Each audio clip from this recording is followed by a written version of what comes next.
Shame is not an emotion. It is a social execution. When someone tries to shame you in public, they are not just insulting you. They are trying to murder your identity. You know the feeling, the heat rising up your neck, the sudden silence in the room, the feeling that you have suddenly become very small and everyone else has become giant. Your instinct screams at you to defend yourself, to explain, to fight back, or worse, to apologize. But here is the brutal truth that most people will never understand. The moment you react, you die. The moment you try to prove you aren't what they say you are, you have already accepted their frame. You are dancing to their music. But what if you didn't?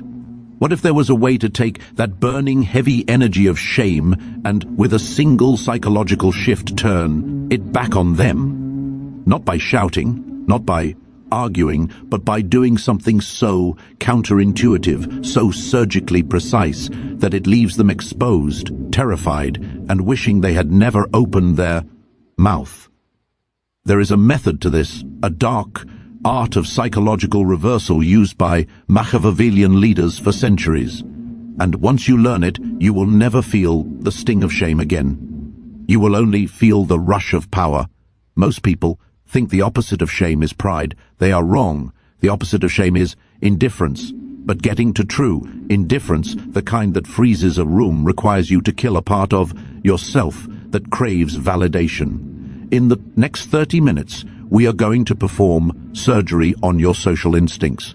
I am going to show you how to dismantle an attacker, not with insults, but with presence. We will look at the grey rock, inversion, the mirror of silence, and the dead star technique. By the end of this video, you won't just know how to handle disrespect. You will crave it, because you will see it for what it really is, an opportunity to display dominance. But be warned, this knowledge is not for the kind-hearted. It is for the strategic. Once you see the strings, you can never go back to being a puppet. Phase 1, the anatomy of the kill. You need to understand what is happening to you biologically before you can control it socially. When someone shames you, why are you wearing that? Did you really just say that? Everyone here knows. You're lying. Your amygdala hijacks your brain. It perceives a threat to your survival. In tribal times, shame meant exile, and exile meant death. So your body prepares to fight or flee. This is where you lose, because in the modern social hierarchy, the person who is reacting is the person who is losing. The shamer knows this. They are banking on your biology. They want you to get angry. They want you to stutter. They want you to look at the floor. They are the director of a play, and they have just cast you as the fool. If you follow your instinct, you play the role perfectly. The Machiavellian mind does not follow instinct, it overrides it. The first step to destroying a shamer is to realize that their attack has nothing to do with you. Nothing. Shame is a projection. People only shame others when they feel a threat to their own hierarchy. A happy, powerful person does not need to make others feel small. Only a desperate person does. When they attack you, they are confessing their own insecurity. They are revealing that they view you as a threat that needs to be neutralized. Take that in. They are afraid of you, or they are jealous of you, or they are bored and empty and need to use your pain as fuel to feel alive. Once you see their attack not as a judgment of your worth, but as a symptom of their weakness, the heat on your neck vanishes. You stop being the victim. You become the observer, and the observer is the most dangerous person in the room. Phase 2, the void. Let's talk about the pause. The average person cannot tolerate silence. When an insult lands, there is a vacuum created in the conversation. Human beings are social creatures. We are programmed to fill that vacuum. We laugh nervously. We retort.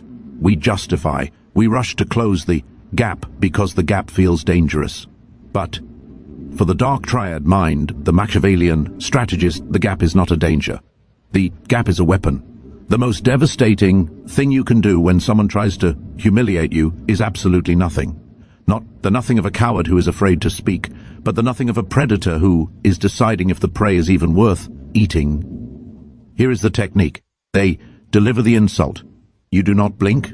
You do not look away. You do not smile. You do not frown. You go completely still.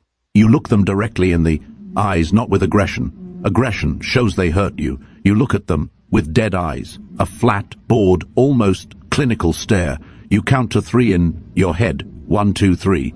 In those 3 seconds, the dynamic of the room shifts tectonically. The audience, the people watching, are waiting for your reaction. When it doesn't come, they look back at the attacker.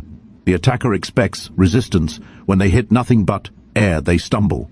They start to wonder, did he hear me? Does he not care? Is he crazy? The silence stretches. It becomes heavy. It becomes awkward. But it is their awkwardness, not yours. You have refused to pick up the burden they threw at you, so it falls at their feet. By doing nothing, you force them to sit in the ugliness of what they just did. You turn the volume up on their disrespect until it becomes deafening to everyone else. This is called the void. You become a black hole. You absorb their energy and give nothing back. And in that silence, their power evaporates. They might try to fill it. They might say, I'm just joking, or cat got your tongue. This is the deep rattle of their dominance. They are panicking. They are trying to fix the frame because you broke it with silence. Do not help them. Let them scramble. Phase 3, psychological judo. Once you have held the silence long enough to make them uncomfortable, you speak, but you do not defend. Defense is an admission of guilt. If I say you are a thief and you scream, I am not a thief, you have just associated yourself with thievery in the minds of the audience. You are debating your innocence. Kings do not debate their innocence with peasants. Instead, you use psychological judo.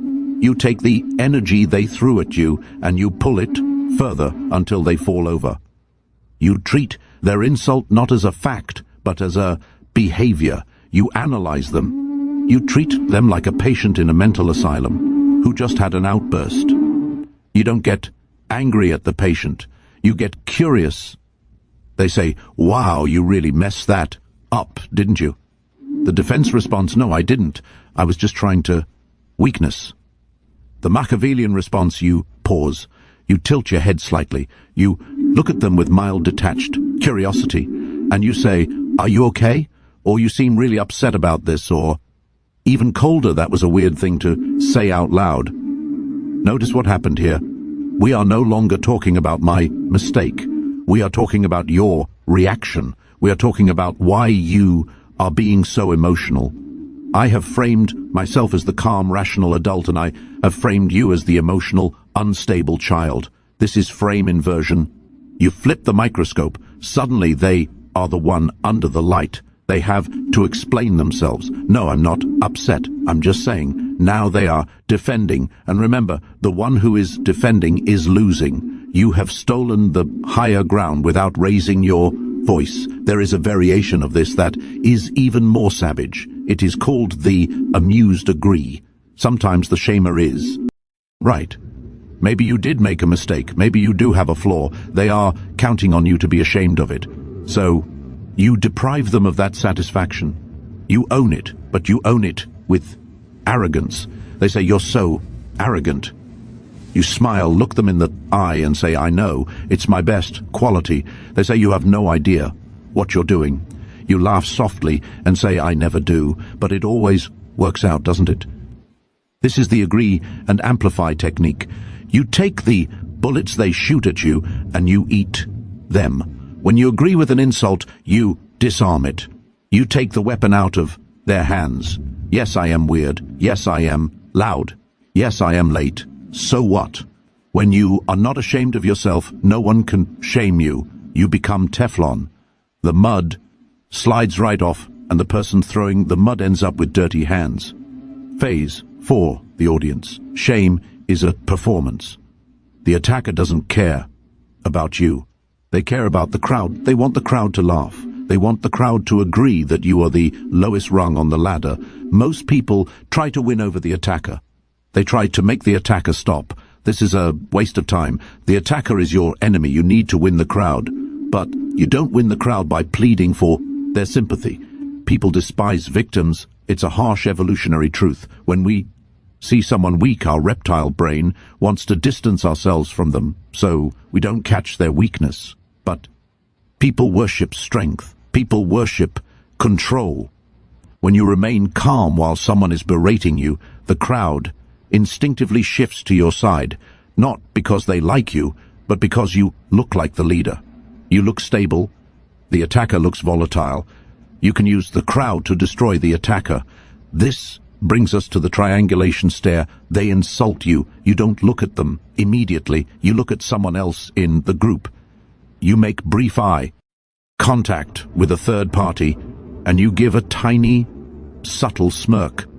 A look that says, "Can you believe this guy?" You share a secret joke with the audience at the attacker's expense. You ostracize the attacker. You make them the outsider. By bonding with the crowd through non-verbal communication, you isolate the shamer.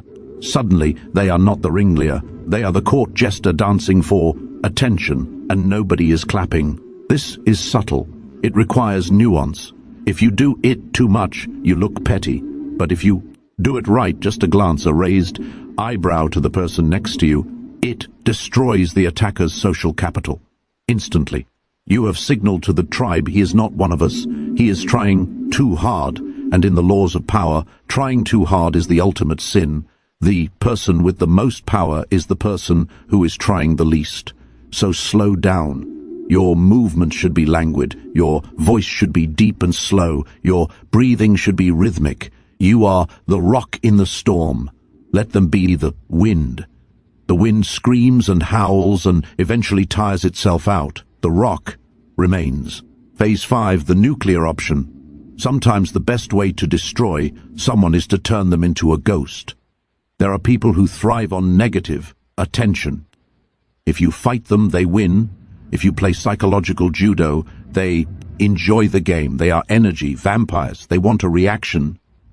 Any reaction for these people, you use the nuclear option. You delete them from reality. They speak, and you continue what you were doing as if a breeze just blew through the window. You don't look at them. You don't pause. You don't flinch.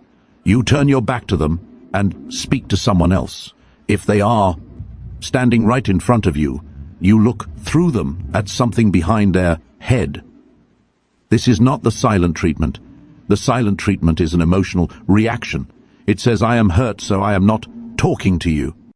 This is active non-existence. It says, "You are so beneath my notice that my brain does not even register you as a biological entity." This triggers a deep primal panic in the attacker. Being ignored is biologically more painful than being attacked. Attack acknowledges existence, indifference denies it. They will escalate, they will get louder, they will say more hurtful things. Let them. The louder they get while you remain oblivious, the crazier they look. They will burn themselves alive in the fire of their own desperation. And you are just sipping your coffee, discussing the weather completely unbothered. This is the ultimate dominance. It is the dominance of the mountain over the ant. The ant can bite the mountain all day. The mountain does not care. But to do this, you must truly believe in your own value. You must believe that their opinion is as irrelevant as the buzzing of a fly. This brings us to the philosophical core of this strategy. Phase 6, the internal fortress. Techniques are useless if your soul is fragile. You can learn the stares, the pauses, the witty comebacks, but if you are trembling inside, they will smell it. Micro-expressions never lie. To truly destroy anyone who shames you, you must destroy the part of you that feels shame. You must build an internal fortress. Why does shame hurt? Because you have given them the keys to your self-worth. You are letting an outsider, someone who doesn't know your history, your struggles, your potential, audit your value. Why? Why do you trust their judgment more than your own? Machiavelli wrote about virtu, not virtue in the moral sense, but prowess, strength, capability. A man of virtue relies on himself. He knows what he is. If you know you are strong and someone calls you weak, it is not painful. It is funny. It is like someone calling a lion a mouse. The lion does not get offended. The lion knows it is a lion.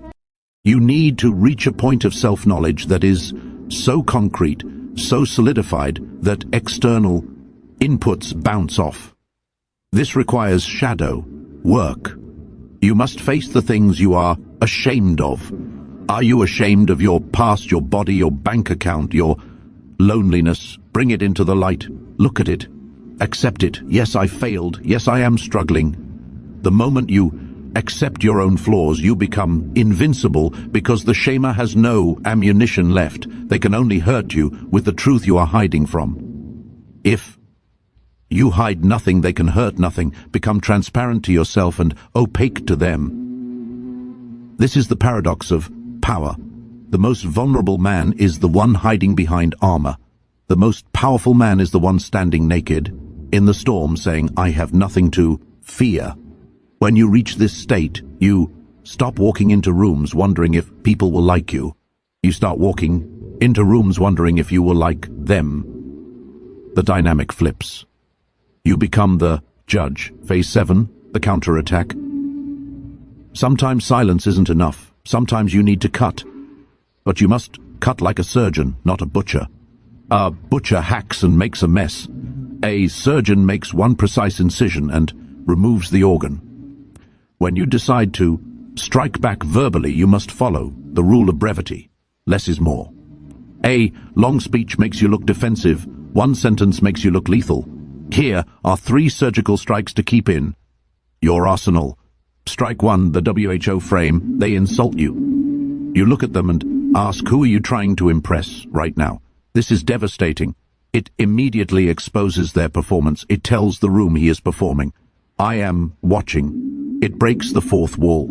Strike 2, the repeat command. They say something nasty. You put your hand to your ear and say, I'm sorry. Say that again. I didn't catch that. Make them repeat the insult. Insults are like jokes. They only work the first time. When you force someone to repeat an insult, it loses its rhythm. It sounds rehearsed. It sounds petty.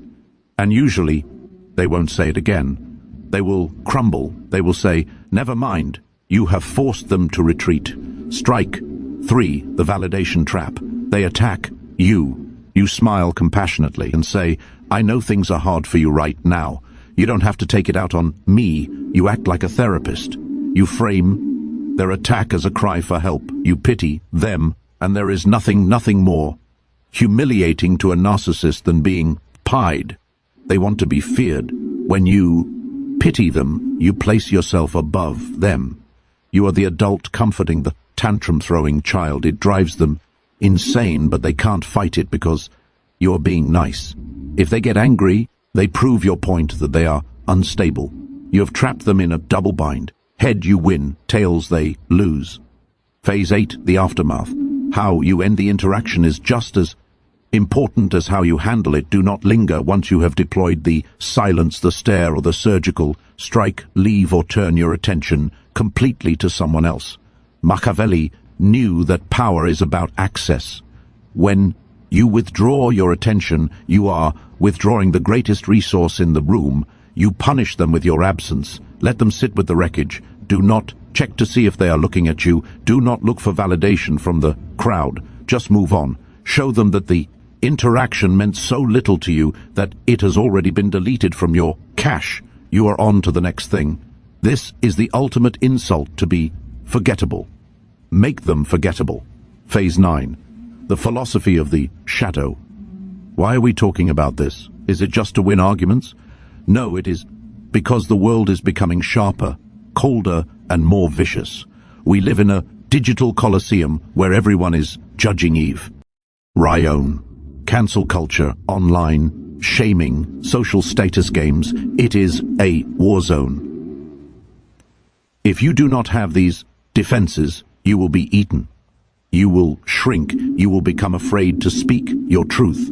You will become a grey, conformist ghost, terrified of stepping out of line. Learning these dark psychological tactics is not about becoming evil.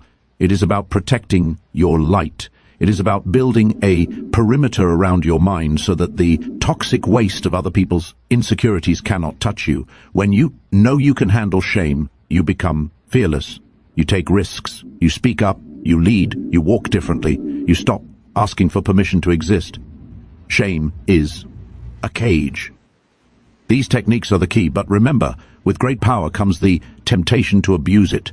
Do not become the shamer. Do not use these tools to destroy the weak. That is cowardly. Use them to destroy the destroyers. Use them to protect the innocent. Use them to hold your ground when the world tries to move you. Be the monster that keeps the other monsters at bay. That is the outlier way. You now possess the tools, the silence, the stare, the judo, the void. You have the blueprint to dismantle anyone who tries to lower your status. But knowing the path is not walking the path. The next time you feel that heat rising in your neck, the next time someone tries to make you small, don't panic. Smile, because you have been waiting for this. You are no longer the prey. You are the trap. Let them step in and watch what happens when they realize they are locked in with you, not the other way around. Most people will watch this video and nod, and then go back to being a victim tomorrow. They are addicted to their own weakness. But you are still here. You are listening to the silence between these words. That tells me you are ready for something deeper. This was just the defense. But what about the offense? What about the art of influence? How do you not just stop people from hurting you, but make them desperately want to follow you? That is a darker, deeper rabbit hole, and we are going to go down it soon. If you are tired of the blue pill advice that tells you to just be nice and forgive everyone, if you are ready to understand the raw, unfiltered dynamics of human power, then you are in the right place. Join the order, subscribe, turn on the bell. We are building a sanctuary for the strong. Don't be left outside. I'll see you in the shadows.